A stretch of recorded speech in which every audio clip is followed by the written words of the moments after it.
Джон и его дочь Мэри были очень близки. Их связь была особенной, и Джон всегда старался быть для своей дочери не только отцом, но и другом. Когда Мэри было всего 5 лет, Джон скончался, оставив в сердце девочки глубокую пустоту. На похоронах среди слез и горя Мэри решила в последний раз обнять своего любимого папу, надеясь, что этот момент навсегда останется в ее памяти. Джон родился в бедной семье и с ранних лет мечтал изменить свою жизнь. Он работал на стройках и продавал фрукты на рынках, чтобы обеспечить семью. Его трудолюбие и упорство были примером для всех, кто его знал. В один из дней, когда он был на рынке, Джон встретил Эмили, девушку с доброй улыбкой и светлыми глазами. Он влюбился в нее с первого взгляда. Джон и Эмили стали близкими друзьями, и их отношения постепенно переросли в нечто большее. Однажды, в день сильного шторма, они встретились под дождем. Джон, не в силах сдержать свои чувства, признался Эмили в любви.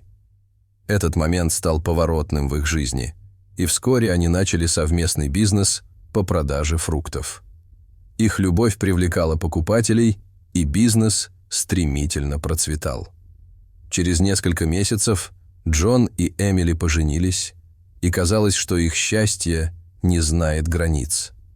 Однако вскоре они столкнулись с трудностью. Эмили и Джон не могли зачать ребенка. Годы шли, и они уже начали терять надежду, когда через 2 года после свадьбы Эмили, наконец, забеременела. Вскоре на свет появилась их долгожданная дочь Мэри. Она была настоящим чудом, которое радовало своих родителей своими успехами и смехом. На 5-й день рождения Мэри Джон потерял сознание. Врачи диагностировали у него неизлечимую болезнь, и этот диагноз стал ударом для всей семьи.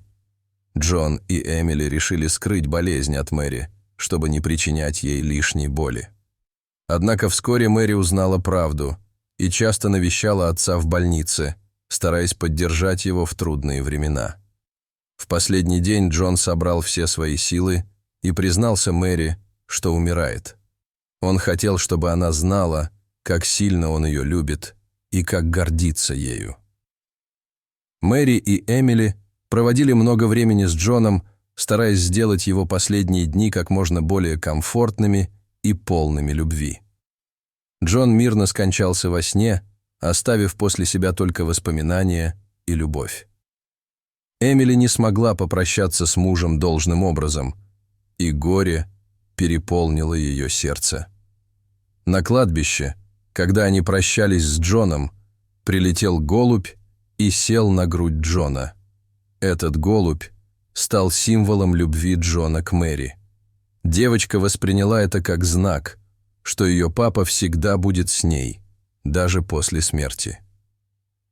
Мэри выросла и стала рассказывать своим детям и внукам о любви к своему отцу.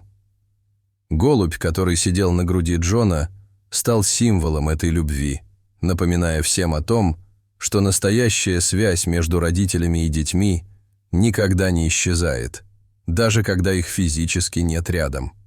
Дорогие зрители, что вы думаете об этой истории? Расскажите, пожалуйста, в комментариях. А если вам понравилось это видео, то ставьте лайк и подписывайтесь на наш канал. До свидания.